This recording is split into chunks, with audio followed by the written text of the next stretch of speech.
Fala pessoal, Wesley de Souza por cá, continuando nas nossas aulas de legislação. Vamos falar agora da competência, artigo 3.1. A competência para quê? Para aplicar sanções. Vamos saber quem é que pode nos punir, quem é que pode punir os senhores, quando os senhores estiverem. Então, quem é que pode punir os senhores? Claro, a competência ela é inerente ao cargo, função ou posto. Presta atenção. Posto. Somente oficiais. Infelizmente, você é praça. Se você é praça, não vão poder punir ninguém. A não ser os TAN na rua, né? Tô brincando, não existe isso não. Então, competência inerente ao cargo, função ou posto. Só. E é competência para aplicar sanção disciplinar. Quem são os competentes? Do tenente até o governador. São os competentes para aplicar a sanção. Beleza.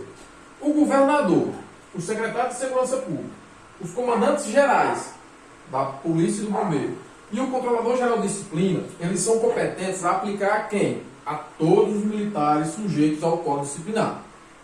Primeiro, na hora. Os oficiais da ativa, eles são competentes a aplicar as sanções aos que estiverem sob seu comando ou integrantes das OPMs ou OBM subordinadas. Por exemplo, existe o comandante da companhia.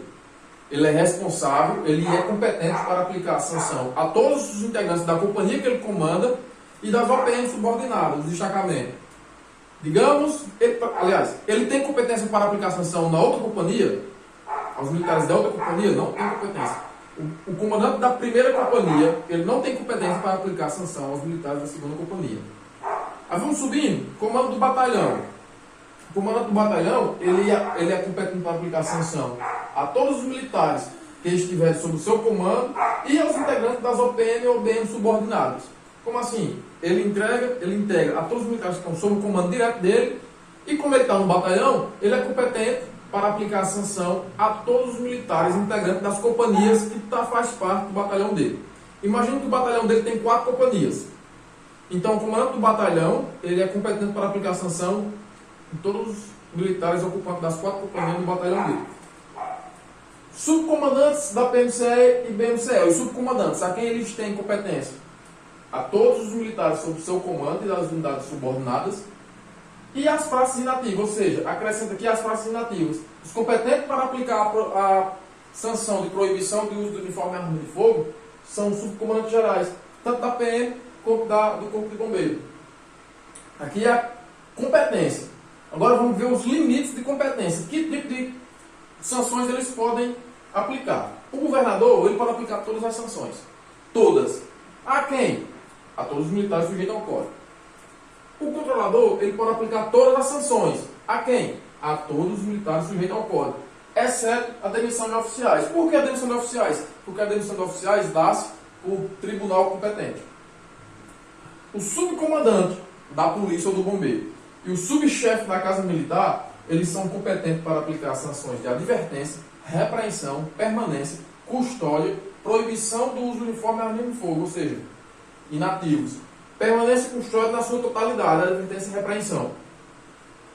Os oficiais do posto de coronel, os coronéis 3 estrelas, fechados, eles são competentes para aplicar advertência, repreensão, permanência de até 20 dias, a custódia disciplinar de até 15 dias. Aí nós vamos baixando. Os oficiais do posto de tenente-coronel, eles são responsáveis por aplicar advertência, repreensão e permanência disciplinar. Esse PD é permanência disciplinar de até 20 dias. Veja, o coronel, ele aplica advertência, repreensão, permanência e custódia, que é a mais gravosa. O tenente-coronel não tem competência para aplicar a custódia. O major, a partir daqui, ó, o major, o capitão, daqui, ó, do tenente-coronel até o tenente, eles aplicam as mesmas sanções. O que vai diferenciar é o número de dias da permanência. Vejam, vai subindo de 5 em 5. Aliás, descendo de 5 em 5. Se o tenente-coronel ele pode aplicar a permanência de até 20 dias, o major ele pode aplicar de até 15 dias. O capitão ele pode aplicar a permanência de até 10 dias. E o tenente, tanto faz o primeiro ou o segundo, pode aplicar a permanência de até 5 dias. Todos aplicam advertência, repreensão e permanência. O que vai mudar é o tempo. O tempo de dias, né? O lapso temporal, 20 dias. O professor Marcos já falou no longo das aulas passadas que o major pode aplicar uma custódia, se ele for o comandante do batalhão. Veja, lá diz que os oficiais ocupantes de funções próprias do posto de coronel podem aplicar custódia. Digamos que um tenente-coronel que não tem, em regra, competência para aplicar uma custódia é comandante do batalhão, ou seja, função de coronel fechado. Ele pode, então, aplicar a custódia. Digamos que um major, um oficial superior, major, comanda um batalhão. Ele está ocupando uma função típica de um coronel. Então, ele pode aplicar também a custódia. Nos casos que ele ocupar a função típica de coronel fechado. Entendeu? Aqui, falamos sobre competência, sobre os limites de competência. Próxima aula, julgamento e circunstâncias atenuantes e agravantes. Até lá, pessoal.